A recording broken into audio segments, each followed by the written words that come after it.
It is my opinion that you do not really understand the concept of banking. All the banks are broke.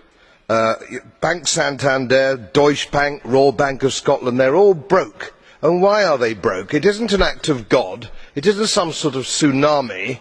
They are broke because we have a system called fractional reserve banking, which means that banks can lend money that they don't actually have. It's a criminal scandal and it's been going on for too long. To add to that problem, you have moral hazard, a very significant moral hazard from the political sphere. And most of the problem starts in politics and central banks, which are part of the same political system. We have counterfeiting, sometimes called quantitative easing, but counterfeiting by any other name. The artificial printing of money, which if any ordinary person did, they'd go to prison for a very long time.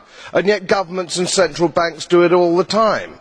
Central banks repress the amount of interest that rates are, so we don't have the real cost of money.